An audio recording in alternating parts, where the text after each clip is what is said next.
Peace, peace, peace, family. Well, today I got my brother Moses here. We're gonna talk about a little history. It's funny how when I go live and I'm going ham, I'm talking about just a lot of fuckery. You get a lot of people in the chat room. Our people come out, man, to hear all kinds of garbage. And earlier I went live, Janice. You gotta check out the live stream we did earlier on the distractions and all the things that's going on, man. We had a packed house. They was in there. But when I come on here to show black excellence and the greatness of our people, man, our people, we don't want it, man. Like we complain, about how we portrayed it in history. We complain about how we portray in media. Black people, man, we like professional complainers. We got a black belt. We got a 5th-degree black belts in complaining, bitching and moaning. But when we get on here and it's time to teach and talk about certain things, man, we don't come out for it. We don't come out for it. And I think it's a disgrace. Like, I've noticed when I go live and I talk about certain issues. I notice how many people come in the chat, and then I notice when I'm coming to really give some information. Our people really don't want information. We just want feel good shit. We want people to tell us certain things to make us feel good, but we don't really want this good information. So as people start to come in, I'm you there, Moses? You there, Moses? Let me turn him up. He in there somewhere. Let me turn my mic up.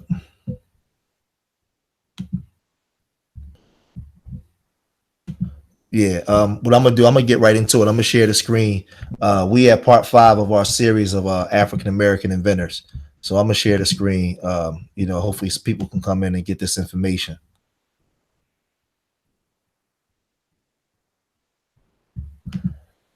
Oh man.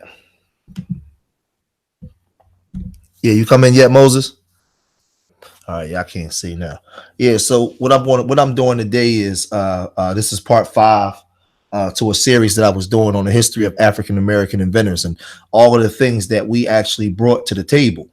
That's not really being pushed in the schools. That's not being taught in the pulpits at the churches. It's not being taught at the mosques. We're not teaching our Black excellence. We're not teaching our contributions to the 21st century. We're not teaching just our greatness to the point where people can see our greatness and see us as productive people of society. A lot of immigrant groups come here and they don't know that we invented so many different things. They don't know that we started the frozen food department. They don't know that we created cortisone. They don't know that we created the electric doors on the elevator. They don't know that we created the microphone. They don't know that we created the gigahertz.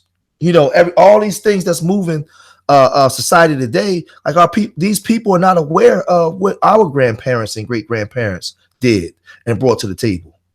And a lot of times, man, it's a lot of channels out here like MBK, True Historian, and brothers that's teaching this shit, man. And they have 30 and 40 people in the chat room. And sometimes, I love my people, but I think that's a disgrace because you'll have 500 and 600 people in the chat room for people just talking a bunch of shit, a bunch of nothing, man. And our people out here is giving you our history about the things that we actually brought, so that way you can see yourself in a different light than what you've been told you should see yourself.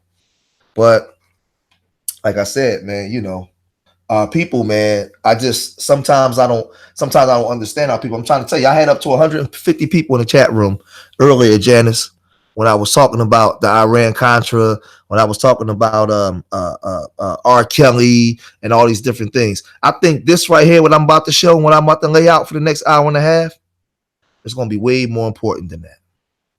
But we don't take our grandparents and our ancestors and the things that they brought to society seriously. We don't take it seriously. We never needed reparations from white folks. All we needed was a system of justice. All of these things that we created generated billions of dollars, man. Billions from black minds.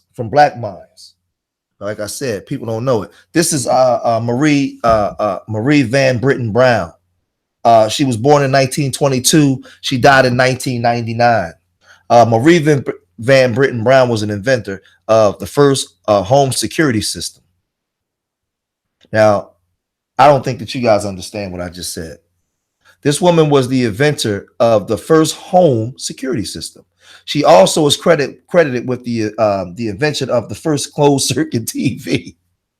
Brown was born in Queens, New York. So this is a black woman that made this, y'all. Brown was born in Queens, New York, October 22nd, 1922, and resided there until her death on February 2nd, 1999, at the age of 76. Her father was born in Massachusetts, and her mother was born in Pennsylvania.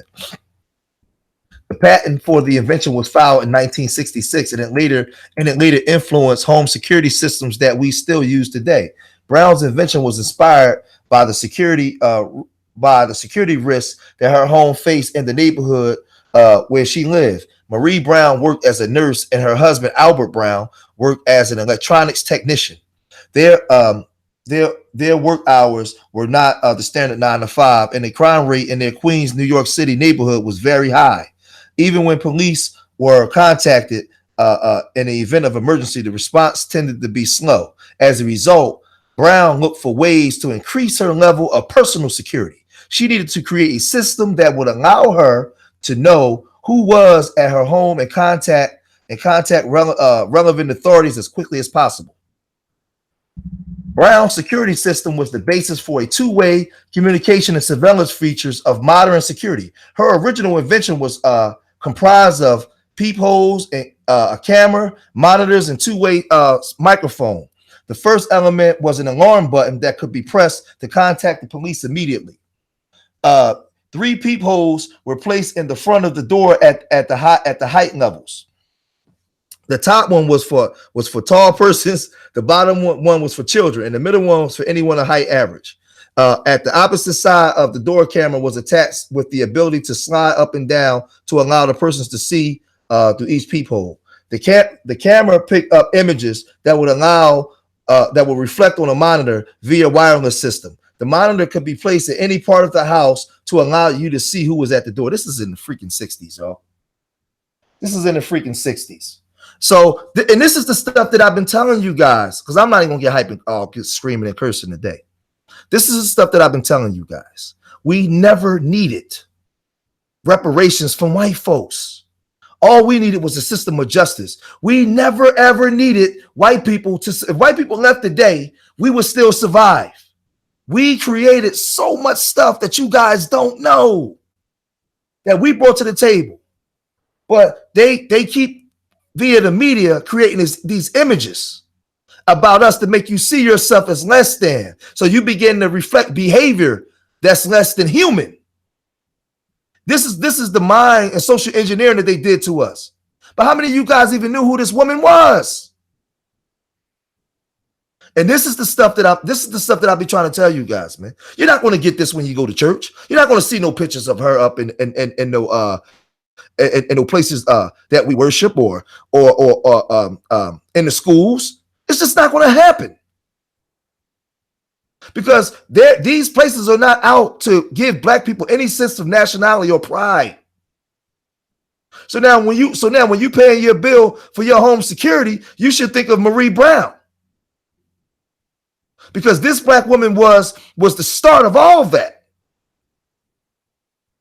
So when we on Black YouTube banging on each other, calling each other names, we disrespected Marie Brown. We disrespected all of our people that was before us putting in this work so we can have the ability to go out and further their inventions. So let's keep going. Let's keep going. There was also a voice component to enable Brown to speak to the person outside. This is the 60s, y'all. Remember, if the person was perceived to be an intruder, the police would be notified with the push of a button. If the person was welcome or expected visitor, the door would be unlocked via remote control. Come on, man. Come on, man. See, Maria and Albert Brown filed for a patent on August 1st, 1966 under the title Home Security System Utilizing Television Surveillance. Their application was approved on December 2nd, 1969. Brown's invention gained her well-deserved recognition where? Not in the black community, including an award for National Scientist Committee. In an interview with the New York Times on December 6, 1969. I have a question for the people, for the 30 people in the chat. How come this woman isn't celebrated? Right, they owe us they owe us full total reparations for Redskins. See, this is the thing. I'm not saying that we shouldn't get reparations. What I'm saying to you, Brother Greg, is we never needed reparations from white folks. What I'm saying to you is, if you watch this series of what I show you, what we actually created, We should have a multi-billion-dollar surplus flowing through the black community. The mere fact that we need reparations is because they stole everything from us. I'm trying to tell you, there was a black man that created cortisone alone. You know how much money cortisone, just that money from the invention of cortisone that went worldwide, what it would bring to the black community? Do you understand the how many elevators are worldwide that we created the elevators? That we created the frozen, the freezers for trucks, for the frozen food department? We would have never needed no reparations if we would have got our money. We was always the economy. And this is all I'm trying to say to you, brother Greg. Okay, so it says Maria and Albert Brown filed for the patent. Okay, yeah, I read that part. Brown's invention laid the foundation for later security systems that makes use of its features such as monitoring, remote control door locks, push button alarm triggers, instant messages to security providers and police, as well as two-way voice communications. Her inventions is still used by small businesses, small offices, single-family homes, and multi-unit dwellings such as apartment condos. The Brown's patent was later referenced by 13 other inventors, including some as recently as 2011. Brown was the mother of 2 children, one of whom, Norman Brown, went on to become a nurse and inventor. So this first one was a black woman. That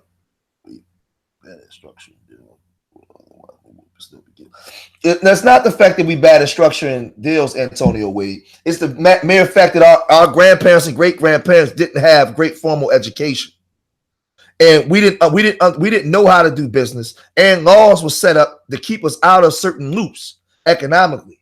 So there was certain goalposts that was pushed back on our people. So the mindset that we have today, we were in labs inventing a lot of things, but we didn't have a good business acumen. A lot of us didn't. And that was done on purpose. You know, that was done on purpose. So let's go up. Let's go up before we move on to the next person. But this is Marie Van Brittain Brown. She was born in 1922 in Queens, New York. She died in 1999. She was the first inventor of the home surveillance system. She created this. So when you turn on your alarm on your home, you think of that black woman. They give us, like I said, they give us this image of us being drug dealers, hoes, pimps, and all these different things. And man, we created so much stuff, man. It's just ridiculous. It's just ridiculous. Let me move on to the next. If you guys got this one down, let's move on to the next person. You there, Moses? Yes, sir. Okay. I'm making sure you was there. What you think about her, man? Did you ever hear of her before? Nope, not until today. That's what I'm sitting back learning too. Damn, you never heard of her until the day too, right? And I think that's a crime. And this is the thing, Moses. This is not a crime amongst white people. This is a crime amongst black people. A lot of our black historians, a lot of our black politicians. How come we don't use this information to counter the racist media when they portray us as thugs and criminals? How come that we don't use this to counter that? You know, let's go here. Oh man, let me get rid of this first. Okay, this man here is what's up, twin man? What's up? This man here is Herman Branson. All right, little known facts about Herman Branson. I don't know if any of you guys ever heard of this black man. Let's get into his story. Dr. Herman Branson was a pioneer physicist who helped uncover the mysteries of the alpha helix protein structure. Now, he discovered it. He didn't help uncover nothing. They actually, I'll get into it. Although his contributions beyond science were also of note, Dr. Branson was also a champion of educational equality, and used his influence to convince President Nixon to increase federal aid to black colleges in the early 70s. Now, how many of you guys heard of this man, Herman Branson? See, I'm giving you guys not the normal inventors that like Elijah McCoy and all the inventors that they give you in school that you heard of. I'm giving you the obscure ones that actually brought a lot of things, not your Charles Drew and all the things that we heard in school. Your Benjamin George Washington Carver. I'm not giving you those ancestors. I'm giving you the ones that I know that most of our people never even heard of. Never even heard of. Because we got way more inventors than just the Peanut Man. I mean, not to take away from his contribution, because he was a great ancestor in himself. But we have more people than just George Washington Carver and Charles Drew. Herman Russell Branson was born on this day in 1914 in the towns of Pocahontas, Virginia. He attended Virginia State College, known as Virginia State University, earning his undergraduate degree. He went on to earn a PhD in physics from the University of Cincinnati. He joined Howard University's facility as an assistant professor of physics and chemistry in 1941, remaining with the staff until 1968. Branson took leave in 1948 to work in the labs of Dr. Linus Pauling. And this is the thing. This is a black man going to work in a white man's lab. And when you guys look this story up, you're going to see how they actually stole a lot of his findings and tried to put their name in the front of it and put him last. But these are the things that they was doing to us. It says he helped uncover the inner workings of the alpha helix, bringing greater understanding to protein as the building blocks of DNA. So when y'all go to take those DNA tests and all these things, this man was at the beginning of all of that. He understood, he helped, he basically discovered how the inner workings of the alpha helix and the proteins. Now, Branson applied much of his understanding of protein structures to his research work on sickle cell anemia. Later in life, Branson repeatedly felt snubbed by Dr. Pauling, as he is listed as the third author of the alpha helix discovery, and he felt his contributions was far more significant. But you got to remember, this is a black man working in a white man's lab in the 40s, where they used us for our brains and for our contributions. But because a lot of times, man, you got to understand the mindset of the Negro back then. Like, a lot of us didn't have good business acumen, and on top of that, we just wasn't thieves and just vicious like a lot of these devils. We didn't think like them. We, to this day, the black man and black woman still think to love and share. We want to love and include and share everybody and share everything. We still operating this way, and this is why we get taken advantage of. My computer moving on its own and shit. Look at this. John just moving up on his own. But this is why we get taken advantage of. In 1968, Branson left Howard to become the president. Man, this computer is doing its own thing.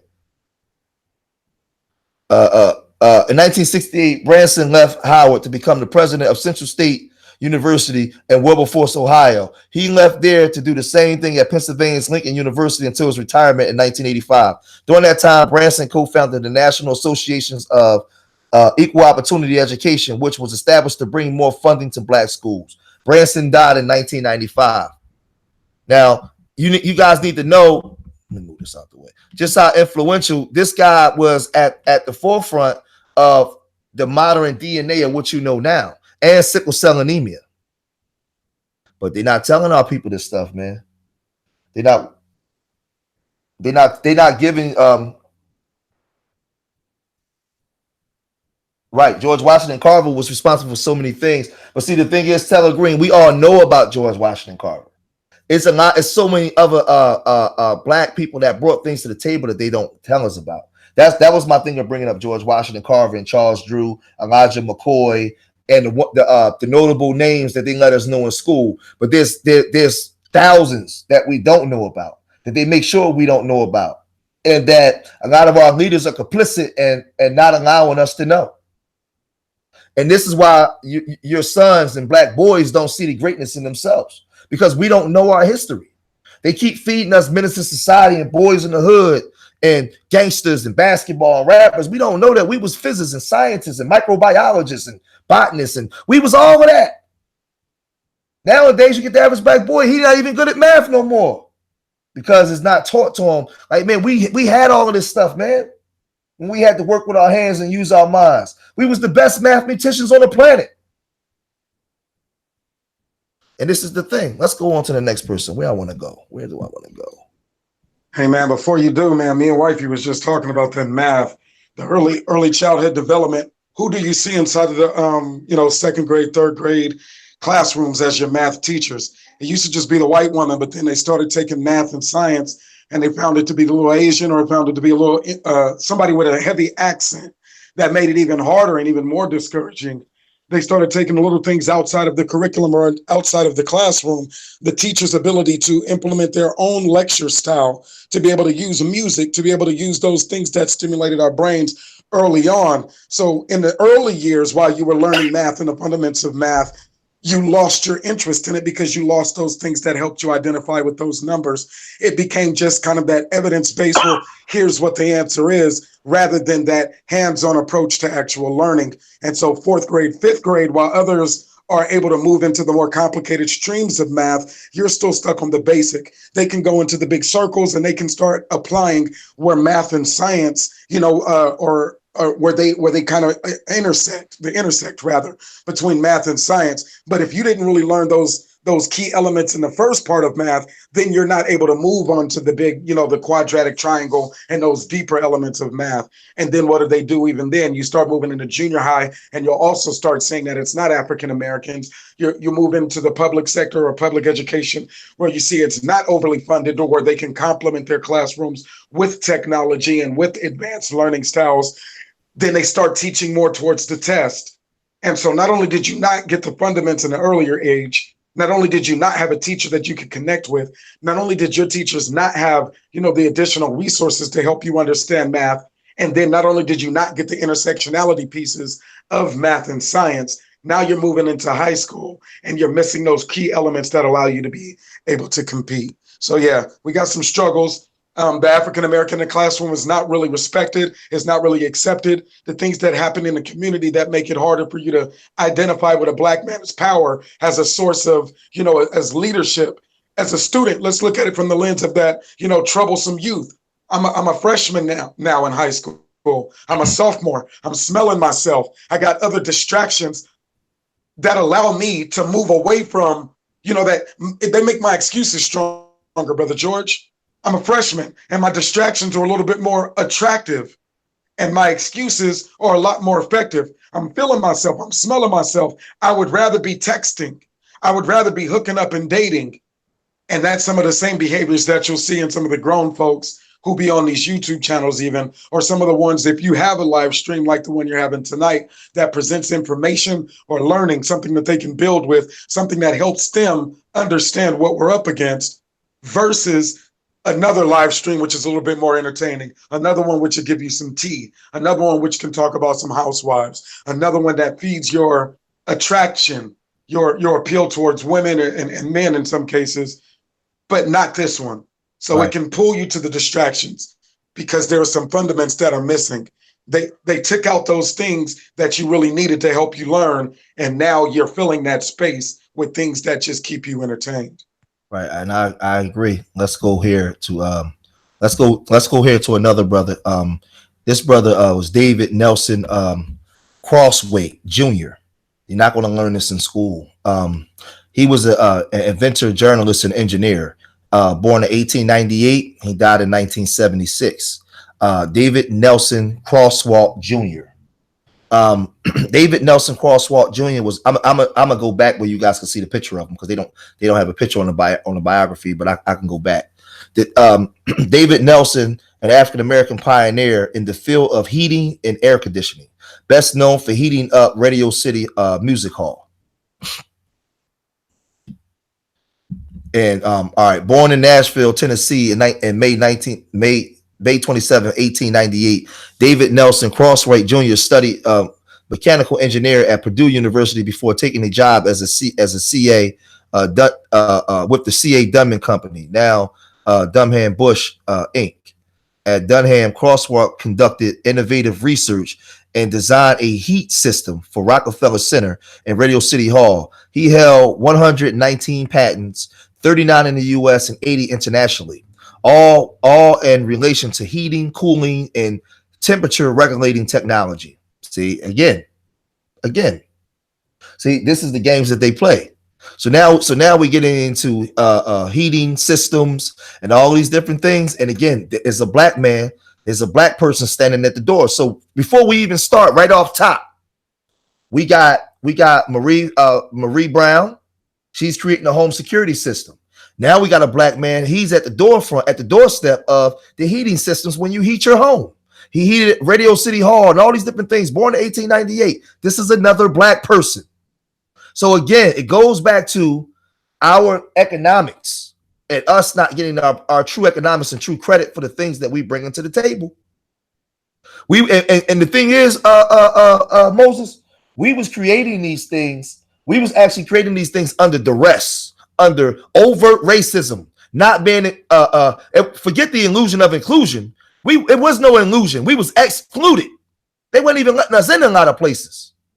We had to be in black only sites with limited books, and we did these things in limited resources because when you oppressed us, you forced us to operate in our godly light state. When you created a system to make us believe that we are part of something, now we regress. But when we was being overtly challenged, look at all these things. Look at all the stuff that came out of the Negro. As opposed to now, with us being fully integrated. Early life, engineer, inventor. Oh, yeah, okay. So I get into what he did because they don't have a lot. Okay. Heating and cooling inventions. During his time at the CA Dunham Company, Davis Crosthwait held many positions, including director of research. While at Dunham, he conducted research on several areas, including heat transfer and steam transport. His work led to many innovations in HVAC devices and technology, and he held more than 30 U.S. patents. Crosthwait designed HVAC systems and the heating systems at Radio City Music Hall in New York City is perhaps the best known example of his work. Nobody else did this before the black man did it. Besides research, product development, and HVAC systems design, Crosthwait also advanced his field by writing articles and revised sections of several editions of American Society of Heating and Ventilation Engineers Guide. Crosthwait's accomplishments were recognized by many in his fields. He also won a medal from the National Technological Association in 1930 and was made a fellow of the American Society of Heating, Refrigeration, and Air Conditioning Engineers in 1971, making him the first African American to receive the honor. Crosthwait officially retired from Durham in 1969 after serving as advisor since 1930. He died on February 25th, 1976 in West Lafayette, Indiana. What's up, King Serge?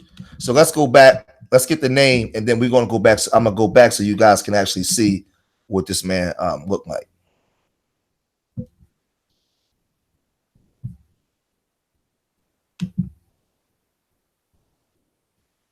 This is a picture of Mr. David Crosthwait. This is what he looked like. They didn't have an actual image. I'm not sure, Vonda Harris, about. I know I looked up a couple of the families that wasn't, but I'm not sure. I know Lonnie Johnson just got his money.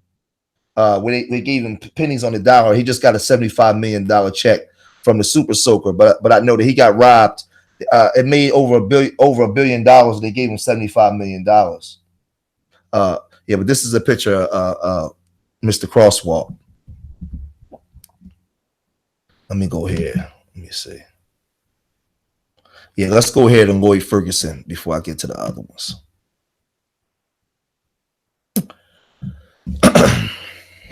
Y'all with me? All right, let's go. Where we at? Yes, sir.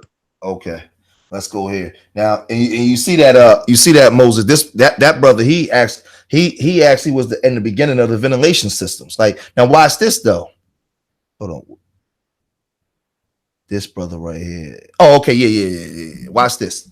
Now, this is Lloyd Ferguson. Lloyd Ferguson was born in 1918. He died in 2011. Lloyd Ferguson, the first African American to receive a PhD in chemistry from the University of Cal Berkeley. Was born February 9th, 1918 in Oakland, California. Growing up in Oakland, Ferguson was always passionate about school, particularly science. In 8th grade, he bought a chemistry set would allow him to do experiments and create substances such as gunpowder. Raised by his parents and grandparents, Ferguson was forced to get a job while in high school because his father lost his job during the Great Depression. At first, Ferguson became a paperboy, and then after high school, he worked as a laborer for the Federal Works Progress Administration (WPA) to save money for college. Ferguson attended the University of Cal Berkeley, earning a Bachelor's of Science degree in chemistry in 1940. Y'all see the underlining thing of all these videos that I put up? Black people was like super great in chemistry and the sciences and math. Like when you see the women working at NASA, like we was awesome in the sciences and math, but we're not when we was oppressed. But for some reason, we're not flourishing now. And I know that it's in the DNA, it's still there, but it just has to be awoken up. It has to be awakened in us again. Don't mind me. I don't speak as eloquently as my brother Moses. Ferguson attended the University of California, Berkeley, with a Bachelor's of Science degree in chemistry in 1940 and PhD in chemistry in 1943. One of his main contributions at Berkeley was developing a compound that can lose and gain oxygen rapidly. Now watch this, y'all. He was trying to develop a compound that can lose and gain oxygen rapidly. This compound was a type of hemoglobin and was later used as a source of oxygen for submarines. Hey Moses, did you hear that? It was a source of oxygen. He later went on to study the sense of taste through chemistry. This man was the one that helped to develop the sense of oxygen for how you breathe when you underwater in a submarine. The black man did that. My brother did that. Now the question I would have to ask Brother Moses: are submarines still operating today, worldwide? Worldwide, right? And they're telling you that this man developed some type of hemoglobin and was later as a source of oxygen for submarines. Is that a black face up there, Moses? I do believe so, Brother George. So we got a black face up there, born in 1918. Here it is, in sometime in the 40s, he developed some type of oxygen. He developed some type of hemoglobin through as a source of oxygen for men to be able to breathe in submarines. And you mean to tell me that we was just some pickaninnies getting hoses sprayed on us? I beg to differ. I mean, people are breathing in submarines because of this black man. People are using home security systems because of this black woman.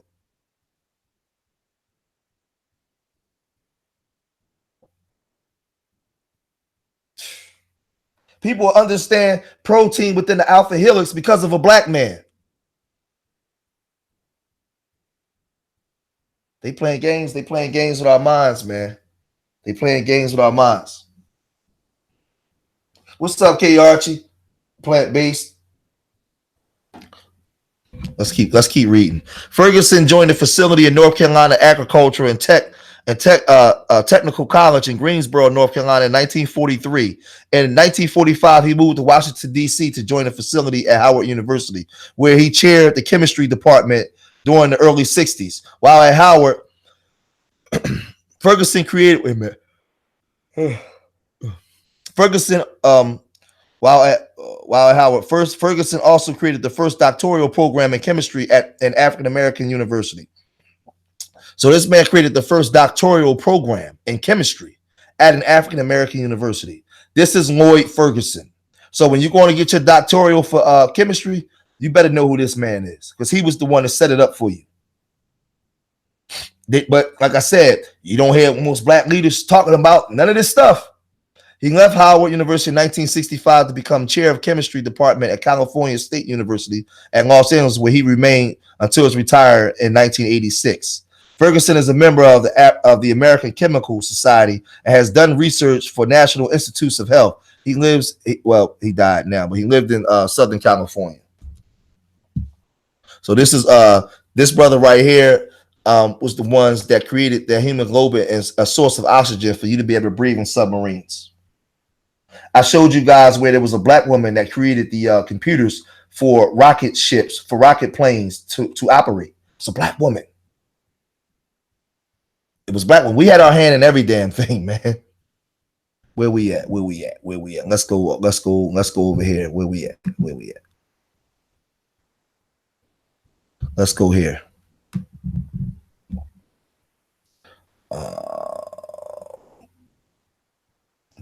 This guy right here. Yeah, I'm gonna have to go down because some of this stuff that this guy did, I don't even understand it. I might have to let Moses read this one. Some of the stuff that he did. This guy from Philadelphia he was born in Jersey, lived in Philadelphia.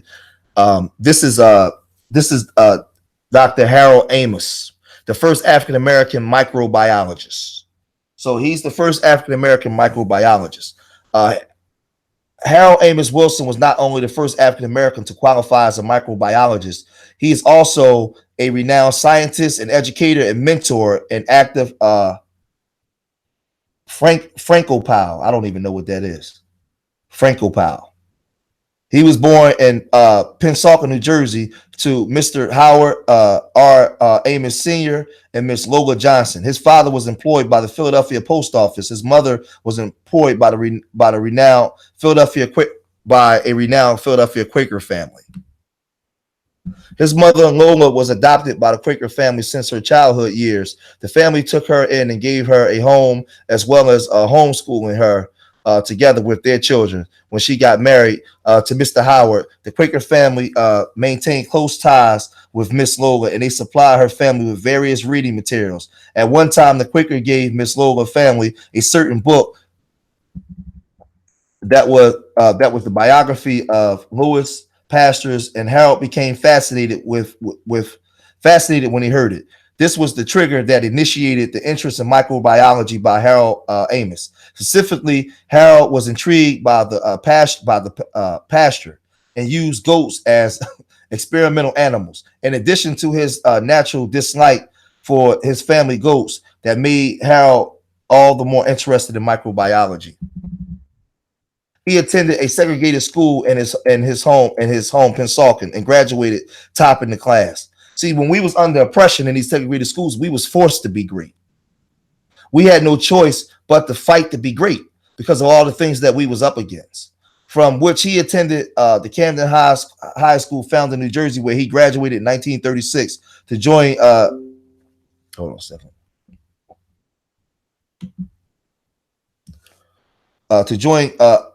To join Springfield College in Springfield, Massachusetts. He graduated from Springfield College with summa cum laude, with the highest honors. In 1941, he majored in biology and minored in chemistry.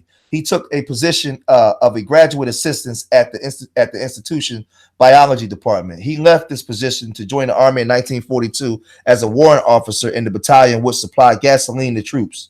This led him to serving in England for 2 years and got into France some 6 days later after the Normandy invasion. Well, I'm glad he didn't have to go on that shore and attack Normandy, because we might have missed his greatness. He was later on discharged from the Army in 1946, but his experience left a lifelong love for France in Harold. Probably what led him to being an avid Frankopow. I gotta look that up. If anybody in the chat room know what a Frankopow is, put it in the chat so we can see. Let us know, because I don't know what a Frankopow is. He returned to the U.S. in the fall of 1946 and soon afterwards enrolled in the biological science graduate program at the Division of Medical Sciences at Harvard University. He graduated with his MA in 1947 and pursued a PhD shortly afterwards and earned it in 1952, thereby becoming the first African American ever to get a doctoral degree from this division. He became a graduate student of Mr. Howard J. Miller, who served as the chairman of the then called Department of Bacteriology and Immunology, but currently known as Microbiology or molecular genetics. Mr. Muller made a groundbreaking achievement by the discovery of methionine by studying the bacterial nutrient back in the days of breath. Considering that Harold's thesis was on a man, some of this stuff that they're gonna be talking about, man. Considering that Harold's thesis was on the studying of bacterial nutrition. Wait a minute, yeah. Virology of the agents that are affecting the herpes virus, effectively by using plaquing found in the chick chiral membrane. This earned Harold a Fulbright scholarship, which took him back to France to the Pasteur Institute. So all this started from the book that the Quakers gave him. At the institute, he worked on virion mutants and I don't know what and basically E. coli and the Georgia's Cohen laboratory facilities. So it gets down here to where it says he basically he wrote a paper on E. coli, which his most notable one being one he wrote in 1958, finding the 5 methylcosalines in the E. coli RNA, which was decade ahead of his time. So he got famous for his groundbreaking studies on bacteria RNA and in the studies of RNA and E. coli. This like I said, this was another black dude. He ended up going overseas to France. He was the first African American to get his PhD in microbiology, and he was from right here in my backyard, right here in Philadelphia. So it says for a period of more than 30 years, he spearheaded an unusual wide array of studies, such as the use of bacterial RNA to program synthesis of higher cells, protein, insulins, ribosines, enzymes, introduction, serums. Man, he did all kinds of shit when it comes to this. When it comes to this RNA metabolism, and perhaps most notable one read on glucose starvation. I gotta get I might have to get somebody else to really come break this down what this dude did, because I can't. This dude was just no joke. This dude was Hey, Moses, you there, Moses? Yes, sir. Yeah, I might have to get you to really break this down. This dude right here was no joke, because some of the words and stuff they saying, I can't even pronounce these joints. But yeah, go ahead. You know, Brother O'Shea is into the sciences heavy, so all of that glucose transductors and all of that, and probably even him or Q Butter, who could break down all of them big words and microbiology and all of that. Yeah, right. Because this, but again, this is another dude, another brother that was when we talk about like E. coli and the DNA and the RNA of bacteria and stuff, this guy was in the lab. He was at the forefront of it, coming from the Americas, and he was the first African American with a PhD in microbiology. But most people ain't gonna know who this brother is. So this is a picture of him here. He was a microbiologist, Harold Amos. But I see, because I like to just uncover. I like to uncover the people that's not being talked about. And I wish I could pronounce some of those darn words, man, when they get into all that science stuff, man. Like, and I like science, man, but some of that stuff is hard. Right.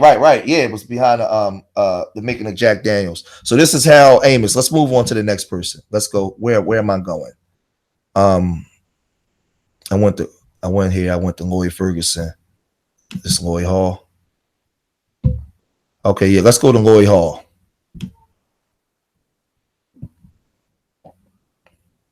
Let's make it try to make it a little bigger.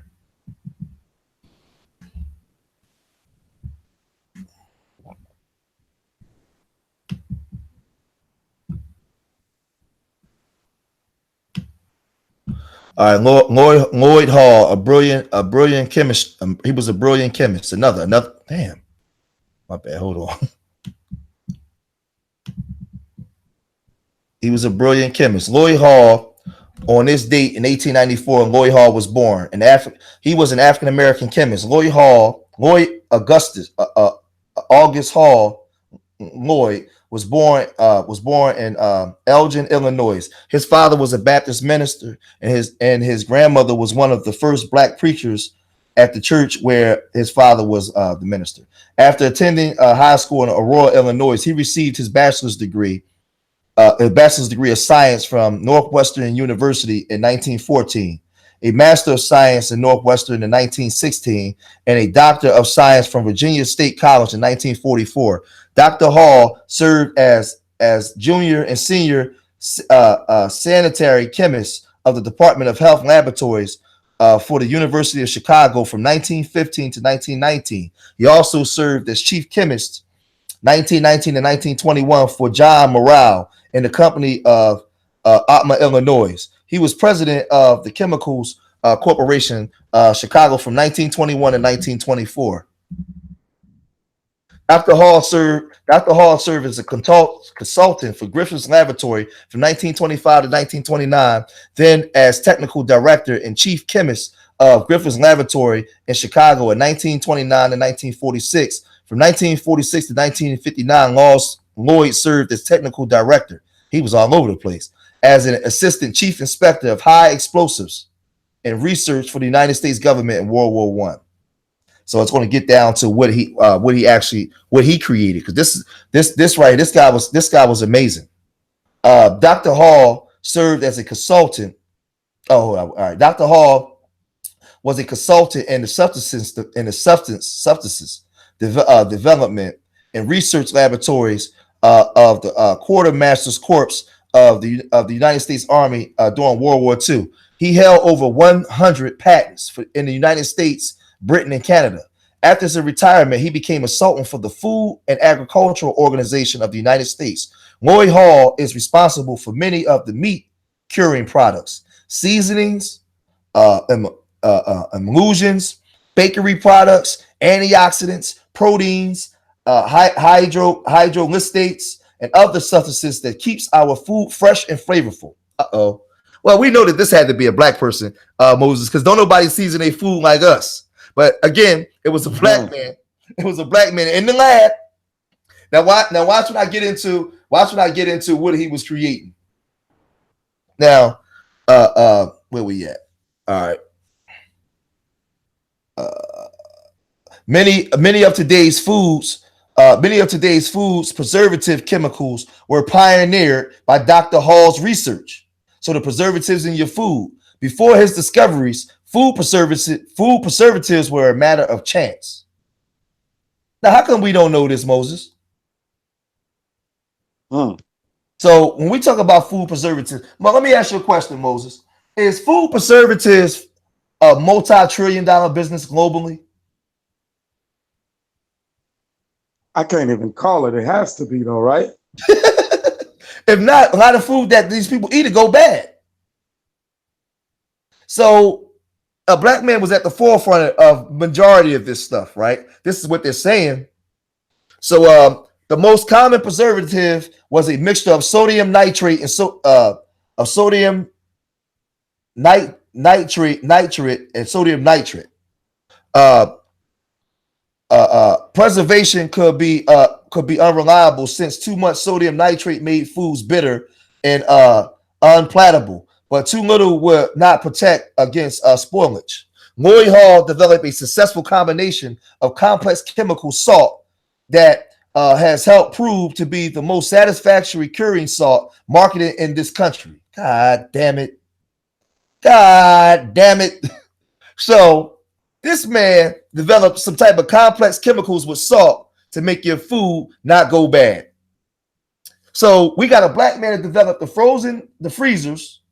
We got a black man that developed the goddamn chemicals to make your food not go bad. But yet and still, we still needed reparations. Nah, man, we just needed to be away from white folks, man. We had all the skill sets, Moses, to build our own nation. You know, it's crazy because most, like when you even brought out the dude who made the refrigerator, it's that level of thinking and that creativity that had to have been silenced, right?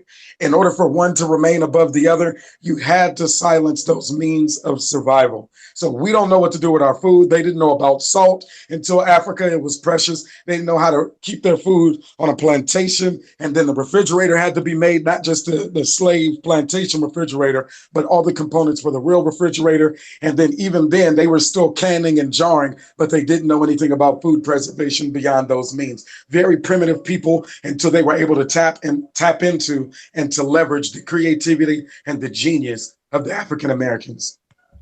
Yeah. So okay, so now it says okay, he developed new processes for the sterilization of spices, cereals, and other food materials and pharmaceuticals, which are widely used today.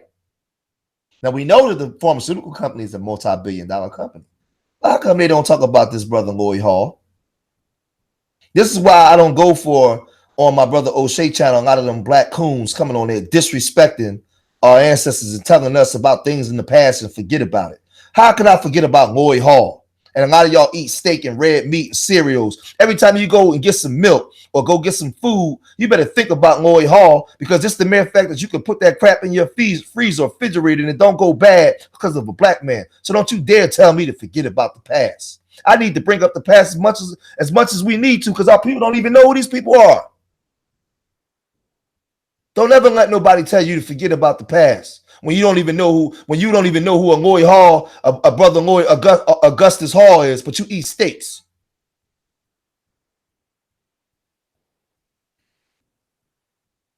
And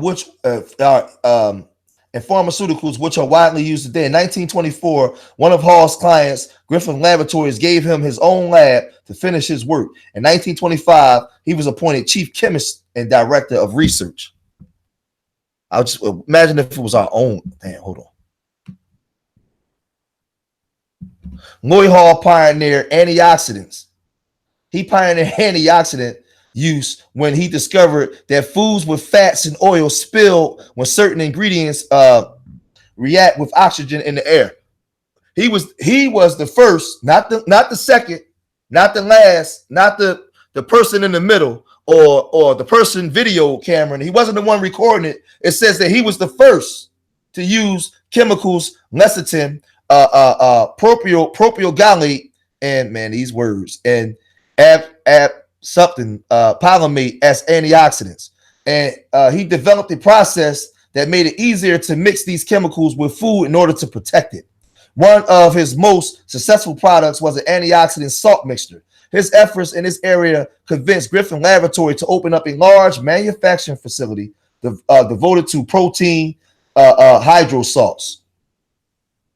People believe that spices preserve food, but Hall found that most spices like cloves, ginger, pork powder held large amounts of dangerous molds, yeast, and bacteria. Hall found ethanoxide gas, a well-known insecticide that was effective in destroying foodborne microbes. He found a way to remove mixtures and gases by subjecting the food to a vacuum and adding the ethyl linaloxide gas as a vacuum chamber sterilization treatment, and later applied to drugs, hospital supplies, and cosmetic supplies. The contribution made by Lloyd Hall made him one of America's top food chemists. He died January 2nd, 1971. This is a brother that I would have, if you'd have taught me about this man when I was 15, I probably would have never sold drugs. I probably would have never been locked up for certain things. I would have been striving to be like this man if I would have known who this man was, Moses. If you'd have told me that this badass black man right here, this man is the real Superman. If you'd have told me who this man was, Moses, man, I'd have been like, God damn, like the food, we eat food every day. This man right here was literally at the forefront of saving our food and the foods that we eat here in America. But yet and still, what's even deeper, Brother George, is all of his science they own. All of his evidence, his primary evidence, the things that he was using, his methodology, that's what they own, and that's what they won't part with, because that is the copyrighted material that he ended up selling. And that is that information that they have that could be in our science books, educating our young boys on how to become the next scientist, studying what he did. But instead, when we learn science, they give us Darwin and the Punnett Square. They put their own as the leaders of intelligence, because if our own knew that we were studying our own, that would empower us to do even greater things. Go ahead, brother. Right. And just imagine this, bro. Just imagine if the same way we all was rushing to try to be the baddest drug dealer, be the baddest dude on the block, get with the girl with the fattest ass. Imagine if we was all in the labs trying to be the best Lloyd Hall, the best David Crosthwait, the best Marie Brown. Imagine if I'm challenging you and you challenging me to be the Lloyd Ferguson. We trying to be Mark Dean. We, instead of us trying to be the rappers and one up each other, you see Lloyd Hall and you say, man, Lloyd Hall was the man, but I'm gonna be better than Lloyd Hall. Watch what I'm gonna take what Lloyd Hall did. I'm gonna take this thing to another level. Imagine we was able to do that. They gave us sports. Remember, we was imagining that Hakeem Olajuwon hook shot. We was imagining the Allen Iverson crossover. You know, that's what we was imagining, and we studied it like a science, how to break away from a tackle or how to slam a ball. But because we didn't have this information, Brother George, we didn't have their methodology. We didn't have that coming up in the classrooms, man. And then we didn't have the teachers. We didn't have the lecture. We didn't have the lecture style, and we didn't have the lecturers that looked like us. Look at this, Moses. See, this, I think a lot of us missed this part. With everything that he was doing with the foods, right? To keep it healthy for us. At the end, it says the sterilization treatment was later applied to drugs, hospital supplies, and cosmetic supplies. Now, we both know the cosmetic supplies, hospital supplies, and drug supplies is a multi-billion-dollar industry, right? That had nothing to do with food. His sterilization treatments, they adopted and took it and put it into a whole other markets. So it goes back to, like you said, we perfected the hook shot. We became Jim Brown running the football and all these and Kareem Abdul-Jabbar and all these different things, but we forgot about being Lloyd Hall. We forgot about being. This is somebody I would want my son to be. This guy would they would be calling a super nerd, but this is the thing, Moses. Fuck Superman in the movies. This is the real Superman. Like when you go to eat your food or eat some cereal, you got to think of Lloyd Hall. But you know, let's go one more level deep. You know, back in our grandmother's day, they didn't have all the access to the education and things like that. But even more so, our grandparents didn't learn it, and our grandmothers and our mothers, they were like the teachers at home when we were young, but they didn't have the information themselves, so they couldn't teach us this stuff. They were also employed in a sense by that same system of miseducation, or I don't know what the root word would be when somebody gives you false information. Like I know when they say miseducation is like the wrong information, but they gave us information that may have been correct, but it was self-defeating education. They gave us only the information that would allow us to move into a space of self-defeat rather than a space of ownership. Brother George, when we own the process, when we own the methodologies, like this is what our brother contributed to the world. And so they took that so that we wouldn't be able to own the next processes.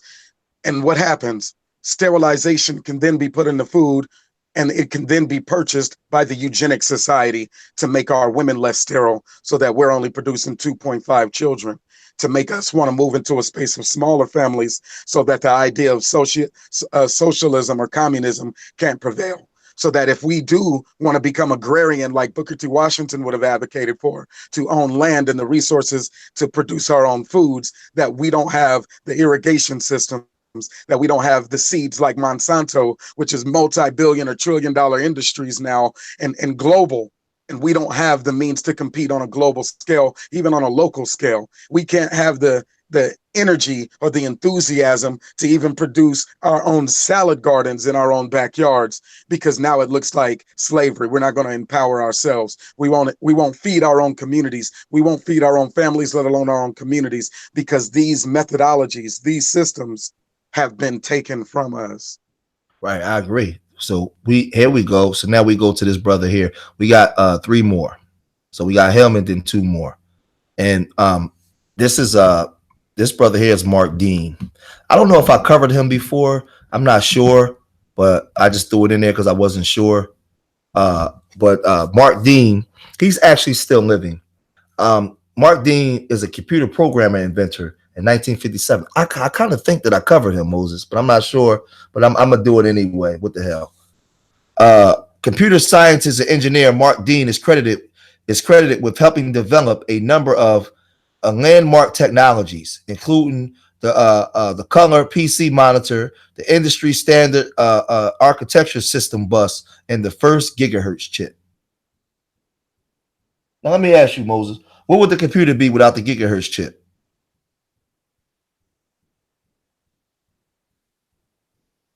You there, Moses?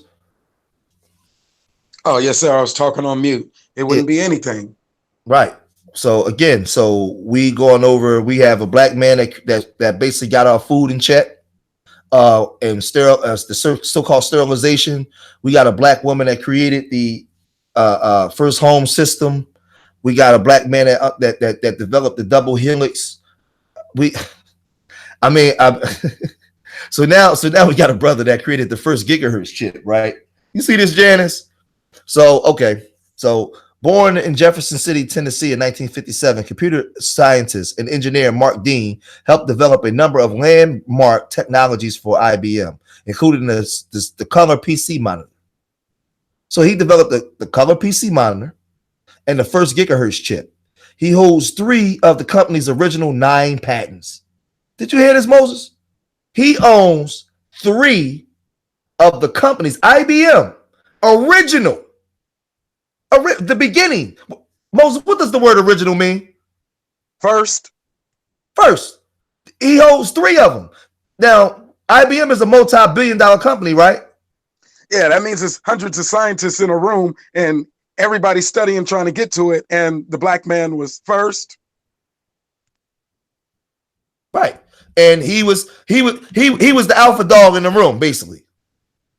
Yeah, the one they was trying to cheat on his test. His notes. They was what did you get when you was square rooting and quantifying and how did you solve the deterioration problem and the rate of decay and the life, how did you solve for the longevity of computer processors when they start meltdowning and the overheating first? So while they were stereotyping us, they was talking shit in one eye and in the other eye looking on this black man's paper, basically. Absolutely. He walked in the room and everything got quiet. And then as soon as he started talking, they said, "Oh shit." So this guy, he holds 3 of IBM's original 9 patents. He also invented the industry standard architecture system bus with engineer Dennis Moeller, allowing computer plugins and disk drives and printers.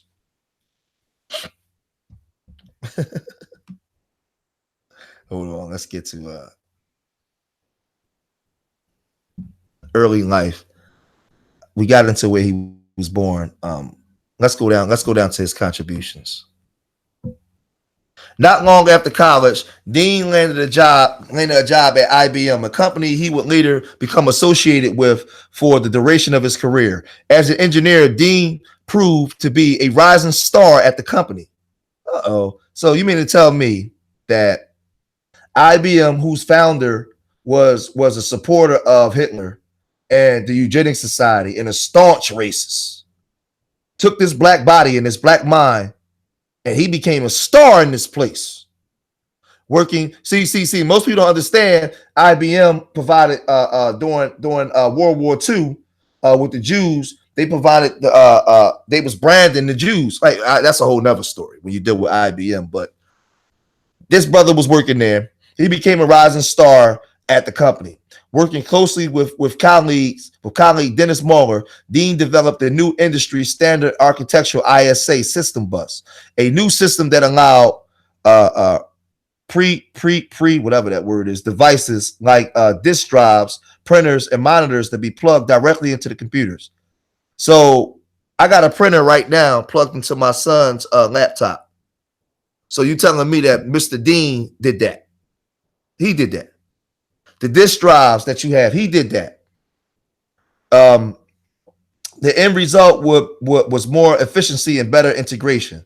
But his groundbreaking work didn't stop there. Dean's research at IBM helped change the accessibility and power of the personal computer. His work led to development of the color monitor of the color PC monitor. In 1999, Dean's led a team of engineers at IBM Austin Lab to create the first gigahertz chip, a revolutionary piece of technology that is able to do 1 billion calculations a second. Did you just hear that, Moses? How many calculations per second? It said in 1999, Dean helped a team of engineers at IBM Austin, Texas lab to create the first gigahertz chip, a revolutionary piece of technology that enable to do 1 billion calculations a second. So basically, this is the precursor. What the hell? Basically, this is a precursor to Google and your internet. What happens to our society if we don't have those African Americans who were able to, take agriculture to the next level with food preservation, and alcoholism was killing everybody. We know alcohol trade was big, transatlantic slave trade. A lot of it was the rum, Caribbean sugar plantations. But then to be able to take the science and say, look, it's not your stomach. This is the part of the body. And then to be able to look at the micro level and see what the genes are doing and being able to make, the vaccinations work more effective. What happens if these African Americans who are good in computing and able to make, integrated systems talk to each other? My laptop, my printer, my printer computer and my other devices can talk to each other. And now we can make them think faster. What happens if these African Americans never existed or were never given an opportunity here in America, Brother George? Hey, listen, a lot of stuff is still being the Stone Age. And all, Dean holds three of the company's original 9 patents. In total, he has 20. He has 20 patents associated with his name. So let's go down to, because I got 2 good ones that's coming up too. Despite his early success, Mark Dean continued to further his education. He earned his master's degree in electrical engineering from the Florida University in 1982. Then 10 years later, he completed his doctoral in the same field at Stratford University. While Dean's name isn't quite as well known as maybe other computer pioneers such as Bill Gates, man, please, and Steve Jobs, the inventor hasn't gone completely unrecognized. In 1996, he was named an IBM Fellow, the first African American to receive the honor. We ain't need that shit. And a later year, he was honored with the Black Engineer of the Year President's Award and was inducted into the National Inventors Hall of Fame. In 2001, he was tapped to be a member of the National Academy of Engineers. A lot of kids growing up today aren't told that you can be whatever you want to be. Dean has said, there are many obstacles, but there are no limits. So this is Brother Dean Cole, inventor of the gigahertz chip and all, taking the internet and these things to the next level. So we got 2. So now we're down to 2. So now that's crazy. Brother George, so at the same time as you have President Clinton locking us up in droves, then you're going to have No Child Left Behind. You still have them backhandedly awarding, the president's honor or whatever it is of engineering to a Black man. So they'll give you one award, but systematically or systemically, they're locking thousands, millions up that were locked up between 1996 and 2000 for petty drug cases. But at the same time, we're going to give this one African American an award. Yeah. So here we go. Let's go to Harris, Betty Wright Harris, born in 1940. So this lady is still alive here. So this is Betty. This is Miss Betty Wright. An accomplished organic analytic chemist, Dr. Betty Wright was widely recognized as a leading expert on explosives, environmental remediation. What's that word? Remediation and hazardous waste treatment. In 1986, she patented a simple and extremely sensitive spot test for the presence of 1,3,5 trimano and 2,4,6 tribobenzene. Her innovation allowed the military and private industry to quickly ascertain the presence of potentially explosive material. The Federal Department of Homeland Security also uses the test to screen aromatic explosives. So basically what they're saying is she developed technology to discover explosives in war and in the military and these different things. A freaking Black woman. Born July 29th, a day before my birthday. Born July 29th. I was born July 30th. 1940. And no wonder she's so smart. She a Leo like me. Born July 29th, 1940 in rural northeastern Louisiana, Wright was the seventh of 12 children. Her parents, man, look Gertha. Woo, that's the name. LaGertha Thompson Wright and Henry Hudson Jake Wright formed near the Owicha River, LaGertha. First as tenants and then as owners, purchasing their own property when Harris was in middle school. LaGertha Thompson also taught school, encouraging her children to work hard to pursue education. A student, Harris began college at the age of 16, receiving her BS in chemistry with a minor in mathematics from Southern University. In 1961, she then earned an MS in chemistry from Atlanta University in Georgia. In 1963, for the next decade, she taught chemistry and mathematics. Y'all see the underlying thing here. Black people, when we was going to college, man, we was in the labs. Most of us was in chemistry and this mathematics thing. Wait a minute, yeah. For chemistry and mathematics at the college level, securing positions at Mississippi Valley State University and Southern University. She also completed doctoral work at the University of Wisconsin. After a brief stint with IBM, Harris accepted an offer to work at Los Alamos National Laboratory and new developing enterprise in a variety of areas, including the cleanup of hazardous material and environment restoration. While working at LANL, Harris also continued her academic studies, completing a PhD in chemistry at the University of Mexico in 1973. The findings of her dissertation, reactions of two, these words, aminophydrine and something, whatever, was later published in the Journal of Heterocyclic Chemistry. Oh, okay.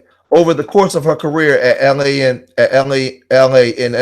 Harris assumed more and more managerial responsibilities. Her expertise in the chemistry of explosive increased, ultimately leading to her invention of the TATB.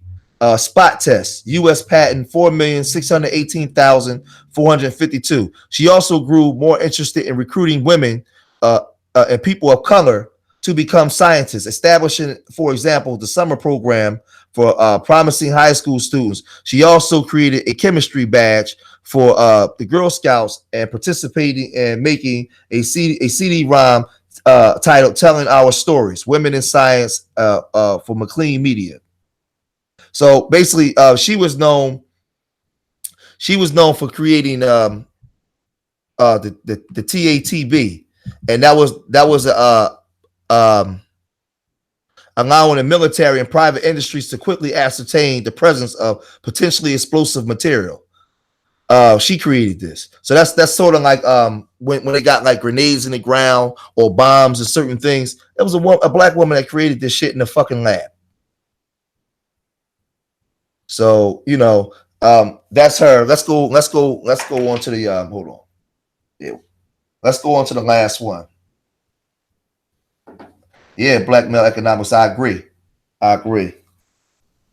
You said she thought she was Steve Jobs, Janice. Janice tripping. Yeah, so this is you said she thought she was Steve Jobs. So this is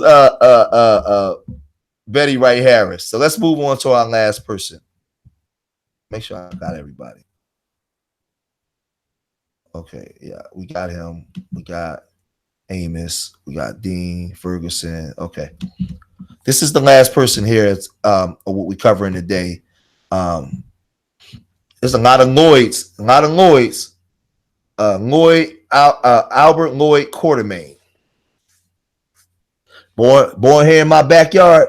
Born May 31st, 1918 in Philadelphia, Lloyd Albert Quarterman, a chemist, was one of the few African-American scientists and technicians to work on the Manhattan Project, the top secret effort to design and build an atomic bomb during World War II. And we was always told that there was black people that created that bomb. We was in those labs on the Manhattan Project. Quartermain developed an interest in chemistry from a young age, partly by using toy chemistry sets his parents gave him. He attended St. Augustine College in Raleigh, North Carolina, where he developed a reputation as a scholar and star football player. After receiving his bachelor's degree from St. Augustine in 1943, he was quickly recruited by the War Department to work on the Manhattan Project. Though he was only a junior chemist on the projects, Quartermain had the opportunity to work closely with Enrique Femme. I should have brought him up because that's another. I'm gonna put him on part 6 at the University of Chicago with Albert Einstein at Columbia University. Quartermain was a member of the team of scientists who isolated the isotope of uranium, U-238, necessary for the fusion process, which was essential to the creation of the atom bomb. Once the war ended, he continued to work at the University of Chicago's laboratory hidden beneath the campus football stadium during the war, and later rebuilt in a Chicago suburb and renamed the Argonne National Laboratory. After the war, Quartermain returned to school and earned a Master's of Science from Northwestern University in 1952. He would return to Argonne and remain at the National Laboratories for the next 30 years. Beyond his work on the bomb, Quartermain worked with fluoride solutions to create new chemical compounds and new molecules. He was skilled at purifying hydrogen fluoride. So it says he was skilled at purifying hydrogen fluoride, a highly corrosive gas. In 1967, he developed a corrosive resistant window made of diamonds in order to better study hydrogen fluoride. His innovation was called Wait a minute. His innovation was called diamond window. He also created a xenon compound, which surprised the world of chemistry because it was believed that xenon was an inert gas and supposedly could not be combined with atoms. At the time of his death in 1982, Quartermain had initiated work on a project to develop synthetic blood. Damn. But encountered ethical and political oppositions to his research. This was a badass dude, man. So this guy right here, right? His innovation was called the diamond window. He also created the xenon compound, which surprised the world of chemistry because it was believed that xenon was an inert gas and supposedly could not be combined with other atoms. But this fucking black man came in and did it. Then at the time of his death, he was working in 1982. He was working to develop synthetic blood. You hear this shit, Moses?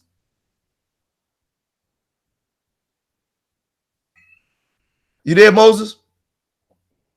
The atom scientist was a member of Sigma Z, the American Chemist Society, and the Society of Applied Spectroscopy, the American Association of the Advancement of Science, Scientific Research Study in America, and the Chicago branch of National Association for the Advancement of Colored People, NAACP. He spoke often to young African Americans, urging them to pursue careers in science. Lloyd Quartermain died in Chicago, Illinois, in July 1982 at the age of 64. Before his death, he had instructed that his body be used for scientific research. But the question that I have to ask for the people watching Bookbond Duty, they said at the time, hold on a second. Son, you're too loud. Son, you're too loud. They said it said at the time of his death, he was working on a project to develop synthetic blood. So if this man was working on a project in the lab to develop synthetic blood, what makes you think that when he died, they didn't take that his findings and further it? but they ain't telling you. They said it was he encountered ethical and practical opposition to his research. That's bullshit. Because we know that they got transhumanism now. They got CRISPR, designer babies. They got they creating synthetic sperm, synthetic embryos, and all these different things. But you had a black man that was at the forefront of this. He also took that xenon, which they believe was an inert gas, and supposedly could not be combined with other atoms, and he actually did it. So this dude was badass. Like that's what I'm trying to tell y'all. Like we've been conditioned to really believe that we've been some suckers. Like we just been chumps. Yeah, I'm July 30th. You July 25th, Jen. That's why we get along. Yeah, he this guy right here was no joke, man. Like he was the real badass scientist in the lab, man, putting shit together, man. Like using hydrogen fluoride. He was in the Manhattan Project. He was at the doorstep. So correct. You know, they try to create all these different things as if we just crazy and we wasn't inventing nothing. We wasn't bringing nothing to the table. And like this dude was, before he died, was trying to create synthetic blood. So I got to look more into that for part 6. We come back for the part 6 installments of the African American inventors. So let's recap before we get out of here on for the people that came in that may have missed. We started out with Marie. Wait a minute, you there, Moses? Absolutely. Yeah, did you Marie Home Security. Did you want to speak on my brother Quarterman? Oh yeah, I mean it's the same model that we typically would see. So you have a scientific experiment that can change the course of life. Life itself, the thing that we define life by, one of them is our blood. And if you can create a blood that is a universal blood type, universally received by any blood type, I gotta shut you down. I have to shut you down. That is close to what they could consider a God complex as there is. So now you can talk about the cloning and you can talk about anything else that they might want to recreate, but blood is going to be something that is with us always. And so somebody has to get any information that you had as close as you were or as far away as you may have been. But if it's anything close to where they can do that, they got to shut you down. And you're going to die by falling off of a perfectly good plane, or you're just going to not wake up one morning. You're going to pass away in your sleep, or it's going to be something astronomical or suicide that just doesn't, it seems out of character, but they have to take you out, Brother George, and they have to own that, because that is an ownership quality or an ownership thing that has global ramifications. That's a bad brother right there, man. Yeah, and they're saying that he took what is believed that xenon was an inert gas and supposedly could not be combined with other atoms, and he fucking did it. So what were they able to then take with other inert gases or immaterial gases? They didn't have a binding element. Hydrogen wasn't working, so you couldn't have a hydrogen bond like most things. You couldn't just put some more water on it. You couldn't just heat it up a little bit and its gases would come together. You couldn't cool it off and slow down its molecular structure enough because it didn't have the right elements. And he was like, well, why can't you? He was one of those brothers who was so bad. He was like, no, you can't, but I will. Right. And that's what pisses him off, right? He was like, you can't do that. He was like, why? He was like, because it doesn't have this and this. And he was like, why? And every time they tried to tell him why, he was one of those brothers that upends the system, because they couldn't, then it was impossible. But because he could, now this man got to go. He got to go, Brother George. And everything that he has done, we got to put our name on it. And the thing is, so I showed you my other brother Lloyd. I called him Superman. So if he's Superman, this brother right here would be Thor.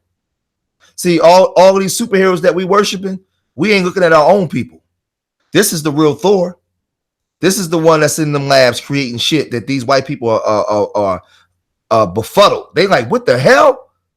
Mark Dean, he walk into IBM and he walk in. He walk in. He's the original cap. He's the original Captain America. He walk in that thing and he got the original. He got 3 of the original patents. One, a black man, 3 in there. So he's the original Captain America with the shield, not some white man. But they got our kids worshiping these goddamn Age of Ultron superheroes, where the real Age of Ultrons is the black men in the labs, the black women in the labs. The real Wonder Woman is Maria Van Brown. This is the real Wonder Woman with the lasso. But they playing games with us. They playing games with our minds. Capitalism was so hard, Brother George, because that idea may have been universal. I want to improve the quality of life for people all over when it comes to their automation and their computing technologies. It's going to be good in military. It's going to be good in industry. It's going to be good on Wall Street. And now we can make it good in the home, like the homeland, the home security systems. But then what do? They say, well, this microprocessing chip, how do we mass produce it? What are its key elements? Oh, coltan. Where is coltan found? Oh, we can get it in Russia. Oh, we're not good with the Russians. Where else can we get it? Well, there are mountains in Africa, and who can go in there and get it? Who has the capital? Well, I know the Gates family, they've been working on some things. They're our competition, but their family knows where to get this coltan supply. Well, what does it take in order to get this coltan? Well, there's people who own those mountains, Brother George, those Congolese mountains and those hills where this precious mineral is. We're going to have to get them to go to war. We're going to have to take out their leaders. And once we take out their leaders, we're going to have to empower those other ones with the bullets and the rifles to kill each other. And once we have them killing each other, then we can give them a little piece, a little breadcrumb for their precious minerals and have their children working in these mountains and extracting the precious resources. And we'll extract it to create these chips that this African-American man gave you the methodology. This is how we create this. This is what this is going to do. This is the impact that it can have. The African-American gave you that. And in order for them to mass produce it, they needed death and destruction. And that's the level they were willing to do. I'm pretty sure if the black man would have known that this is the levels that they were willing to take it to in order to mass produce this component, he would have locked himself in a room and never gave them access to his brain. Right. And I just think at that time we was just trying to show the world that we was better than what they said we were. We wasn't porch monkeys. We wasn't pickaninnies. We wasn't little sand bones. It wasn't all these things. So when we get the Marie Van Brown, for the people that's just coming in, this is the woman that created the home security system. She was the one that we just read a little bit of it. Her security system was the basis of two-way communications and surveillance features of modern security. Her original invention comprised of peephole cameras, monitors, two-way microphones. The final element was an alarm button that could be pressed to contact the police immediately. This was created in 1966. This woman created this in 1966, that all the systems that they all use today. She was the one that was at the groundbreaking at the forefront. This black woman right here that looked like everybody's Aunt Rose. Right here. She looks like everybody Aunt Rose, Aunt Jacqueline, Aunt Roxanne. She looks like this lady right here.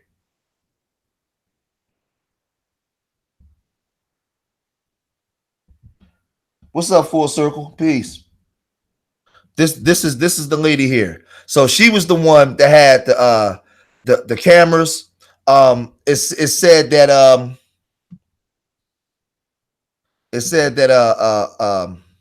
the camera picked up images that would reflect on the monitor via wireless system. The monitor could be placed in any part of the house to allow you to see who was at the door. This was in the 60s.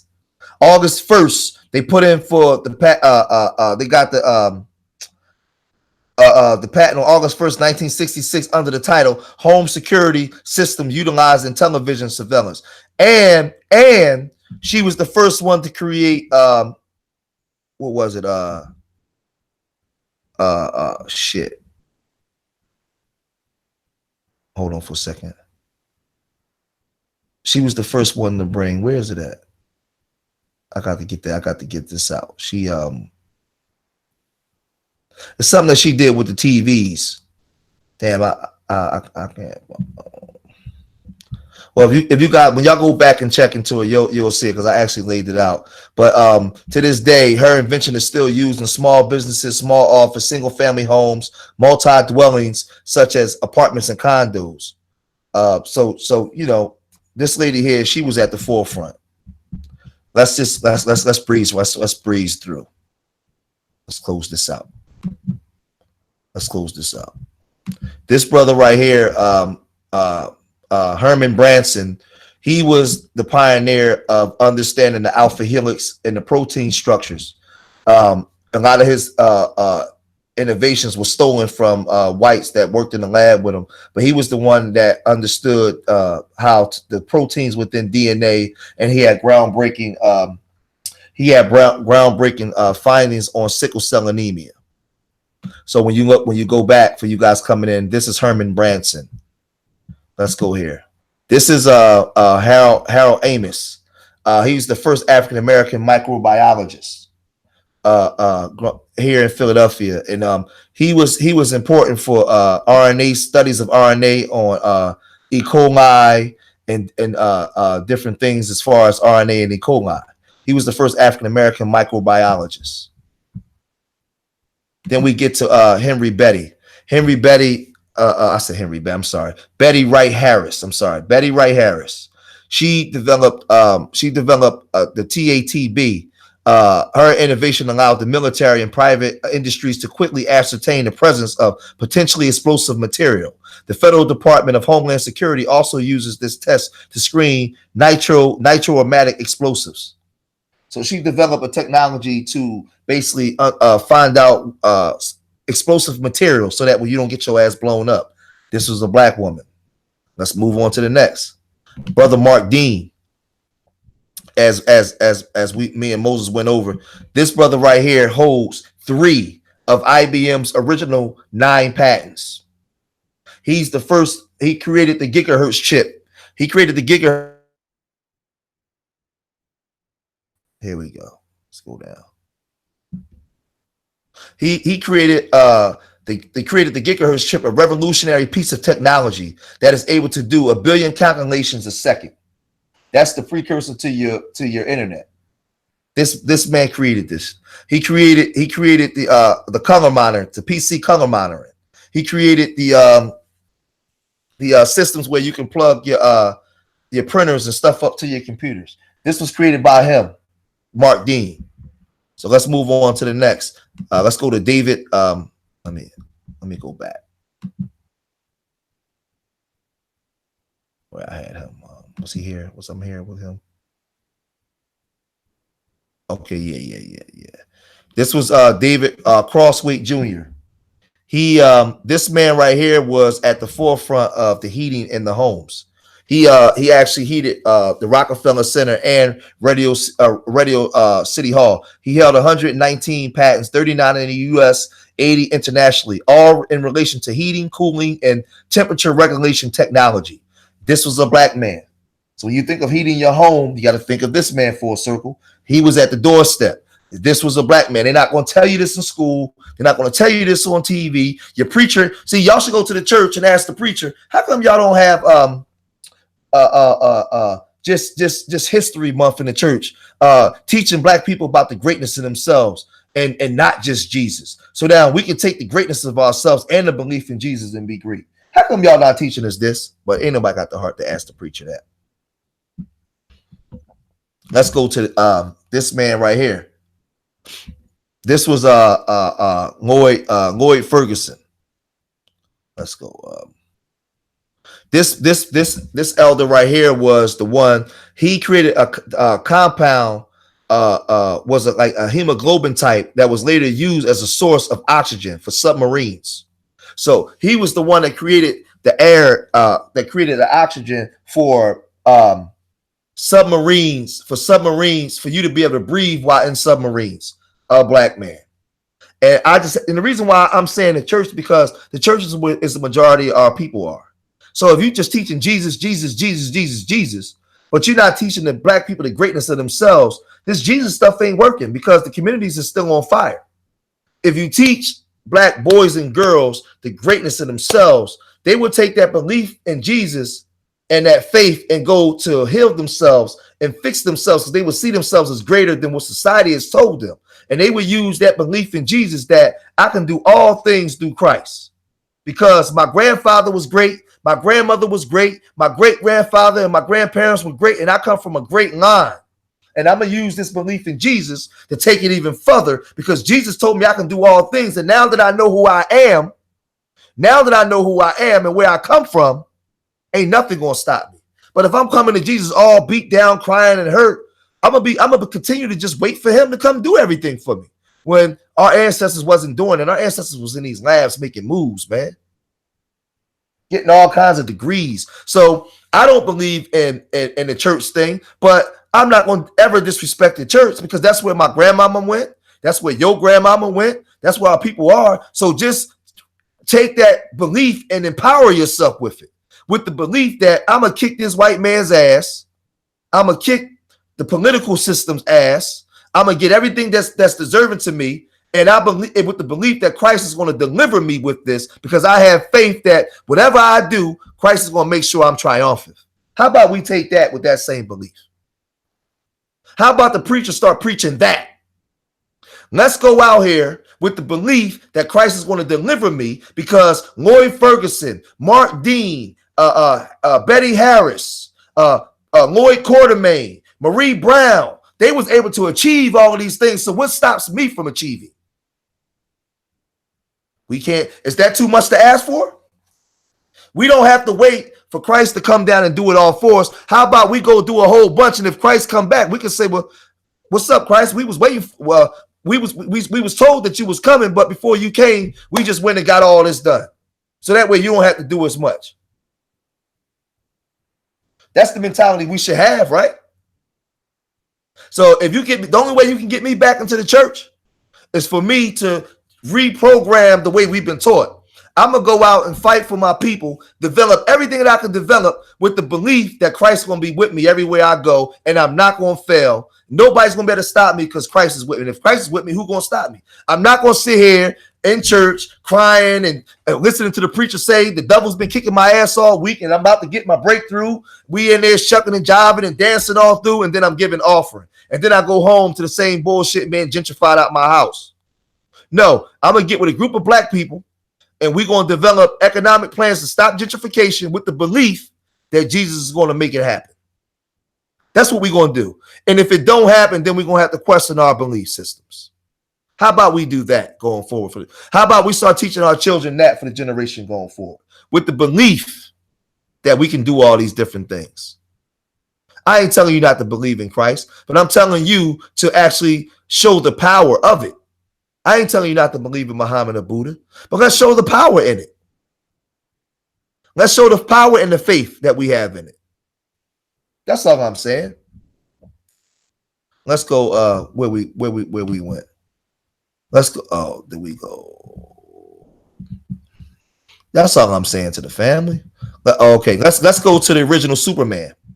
You there, Moses?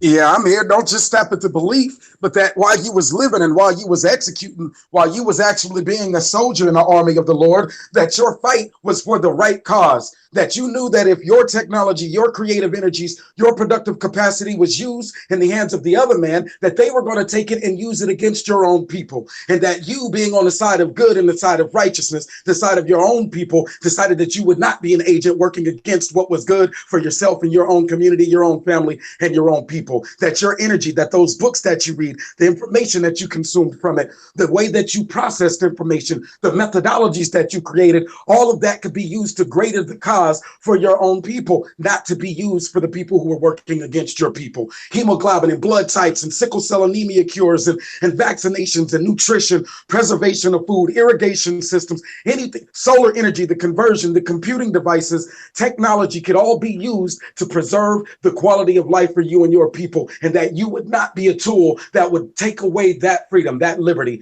that lifeblood. And that's what it was about. And that even if you failed on the battlefield for the right side and on the right side and for the right cause. Go ahead, brother. I agree. I agree. I agree wholeheartedly. And that's the only thing I'm saying, because when I look at these great contributions of our ancestors, we just have to know that we can do all these different things. And one thing I know, that our people are super spiritual, and if we're going to be spiritual, let's take these spiritual systems and empower ourselves. Now, this guy here is Superman. This is the last guy that we went over, and this guy here is the original Superman here. I showed you Thor, I showed you Black Thor, Black Captain America. Now I'm going to show you Black Superman. This is Lloyd Hall, brilliant chemist, and this man here. Let's go down to what he was doing.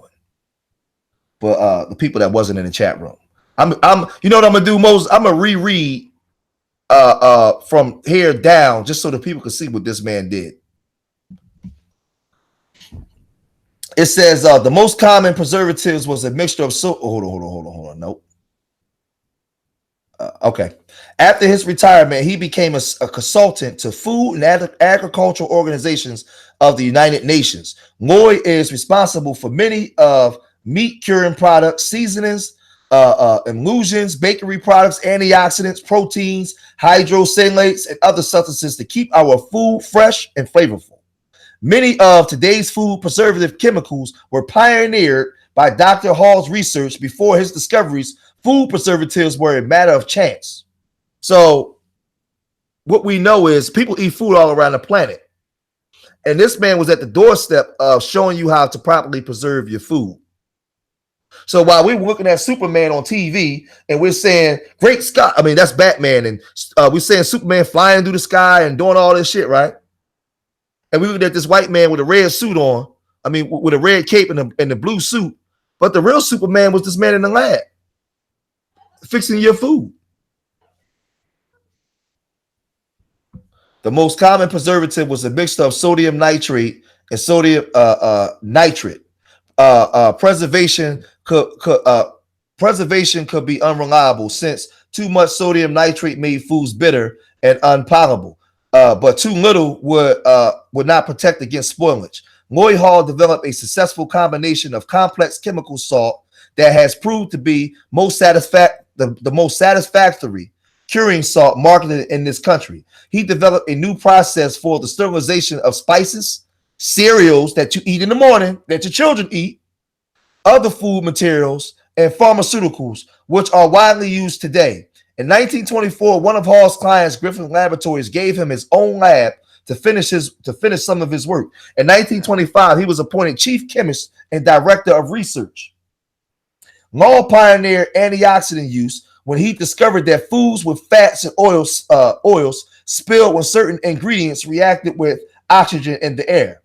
He was the first, so he not the second, not the third, not the guy looking through the window that stole. No, he was the first to use the chemical lecithin, propionate, and whatever that word is, as ascopilmite as antioxidants. And he developed a process that made it easier to mix these chemicals with food in order to protect it.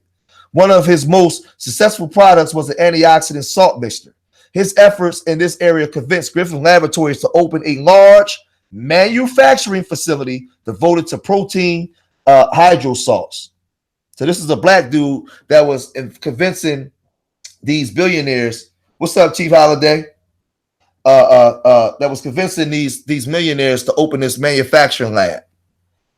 People believe that spices preserve food, but Hall found out that most spices like cloves, ginger, and powder and pork powder held large amounts of dangerous molds, yeast, and bacteria. Hall found ethyl linexide gas, a well-known insecticide that was effective in destroying foodborne microbes. He found a way to remove mixtures and gases by subjecting the food to a vacuum and then adding ethyl linexide gas into a vacuum chamber. Vegan sterilization treatments was later applied to drugs, hospital supplies, and cosmetic supplies. The contribution made by Lloyd, the contributions made Lloyd Hall's made him one of America's top food chemists. He died January 2nd, 1971. So we got him creating a system so your foods don't go bad. Because back in the day, grandmoms used to dig a hole in the ground and put your food in there. So he created a system so that your food don't go bad. He created the sterilizations for your drugs, hospital supplies, and cosmetic supplies. So this man was at the forefront of your cosmetics, sterilization in hospitals worldwide, the pharmaceuticals, and your foods. And you telling me that this man ain't the original Superman? Who is this man, Moses? We won't know. I'd like to know, how come I never hear Jesse Jackson and Al Sharpton and what's that guy? what's that guy that's professor? All those different black professors. How come they never mention this man here? Your Larry Elders? Oh no, not Larry Elder. What's the guy that challenged Dr. John Henry Clark to a debate? What's his name? He come after Obama all the time. I forget his name. His name is escaping me right now. How come they never mention this man? How important this man was? This man is like the original pioneer to so many different things, and like I've never heard anybody mention Lloyd Hall. Anybody in the chat room, if you ever heard of Lloyd Hall, put a one in the chat room. Nobody never heard of this man. This is the original Superman. Like I said, let me unshare the screen. Yeah, Dr. Cornel West. I never heard Dr. Cornel West mention Lloyd Hall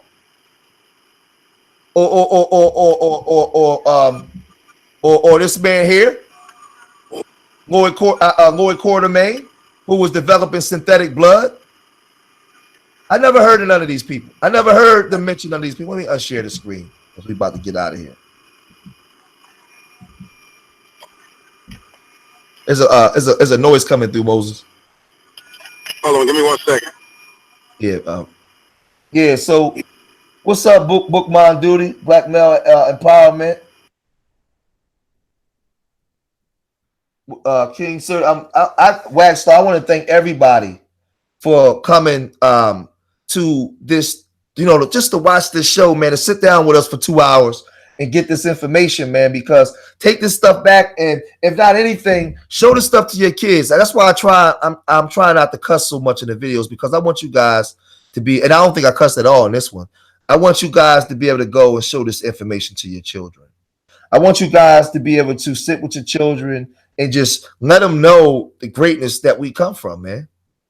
We wasn't just sharecroppers and just slaves and just getting chased out of the South, running to make a better life, man. We was in these labs creating so much stuff, man, in the 20th and 21st century, man. We was at the forefront of so much, man. So much we had to bring to the table. So I just think that it's important that we teach this stuff to our children, man. Share this video all over YouTube. Everybody's take this video and share it. Put it on Facebook. Put it anywhere you can get it. Just share it out everywhere. This information is important. It's vital that our young boys and young girls get to know who these people are, because you can't rely on your pastor at the church to tell anybody shit about this stuff. I'm sorry, I didn't mean to cuss, but you can't rely on the people in the pulpit and a lot of these teachers that really teach you this kind of stuff, man. They're not going to give it to you. They're going to teach you the regulars. Like I said, we all know who George Washington Carver, Elijah McCoy. We know Charles Drew. But these people that I laid out today, many of you guys never even heard of these people. And it's done on purpose, man. It's done on purpose. They don't want us to know about this stuff. So please get this information out to the kids, man. Share it with your parents. Put it on your pages. Put it everywhere, man. This information is very important. Moses, you want to close us out, Moses? Man, you've been blessed with an abundance of information even today. And one of the biggest challenges that we faced as a people is in education, information.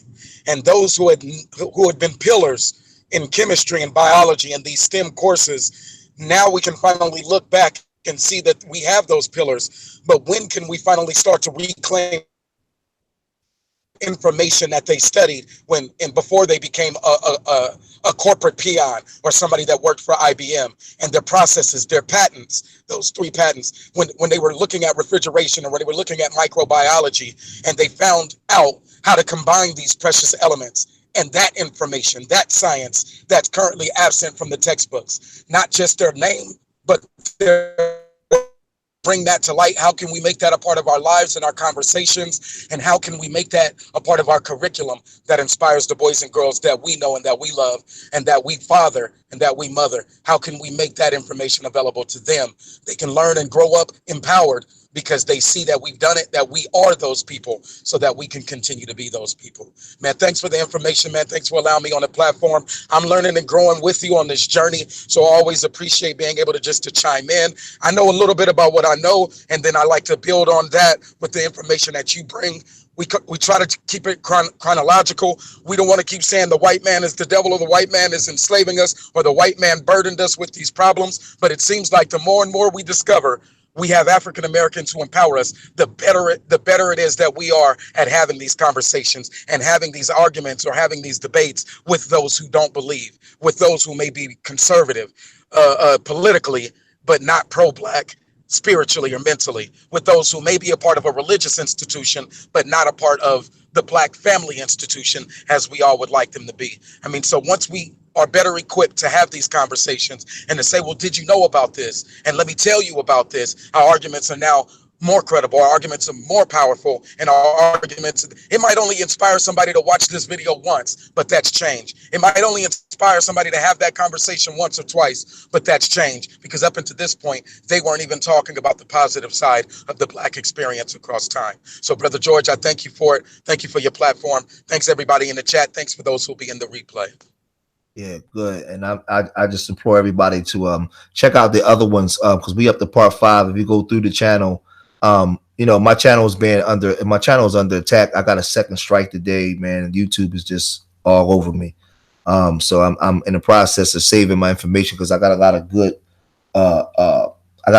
content up here, and I don't want to lose my page. So just make sure you guys go through the page and look up all the history of African American inventors. I gotta stop cursing on these live streams, because I want you to be able to share this information with the children. So I gotta be very mindful of that. So remember, I love my people more than they hate themselves. And I pray to the universal creator most high that these words are enough to inspire you. These words are enough to make you look at yourself in the mirror and make change. These words are enough to make you look at your children and know you have to make change. I pray to the creator that this information was enough to let you know that you're greater than what society told you that you are.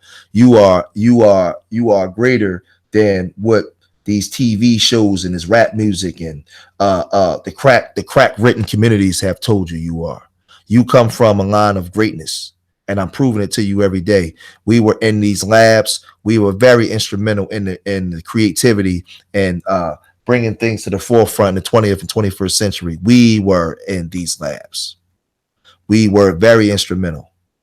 And you guys, Black boys and Black girls, need to know this. If you watch these videos, you notice we were great in physics, the sciences, the mathematics. We have to get this information back to our Black boys and our Black girls, and only then will we begin to advance further. So just remember, man, I love y'all, man. Till the next time, peace.